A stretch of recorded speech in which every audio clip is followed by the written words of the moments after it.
Kegiatan sosialisasi memperlakukan kegiatan masyarakat berskala mikro terus berjalan.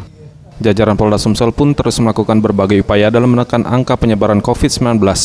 Kapolda Sumatera Selatan Irjen Pol Eko Indra Heri menjelaskan, selama penyelenggaraan PPKM ini, juga gangguan Kaptimnas tidak begitu menonjol seperti tahun sebelumnya. Hal ini merupakan kerja keras dari semua pihak. Ia pun bersyukur bahwa Sumsel tidak masuk 10 besar dalam penyebaran COVID-19. Beberapa daerah mengalami pelonjakan yang luar biasa, seperti Aceh, Sumatera Utara, Sumatera Barat, Kepulauan Riau cukup tinggi. Di Sumatera Selatan, walaupun naik signifikan, tapi tetap dikendalikan. Hal ini pun tak lepas dari komunikasi dan koordinasi antar pihak dan masyarakat. Kapolda Sumsel pun menyebutkan hal yang perlu diwaspadai penyebaran COVID-19 dan timbulnya klaster baru, yakni hiburan masyarakat organ tunggal di tiap hajatan.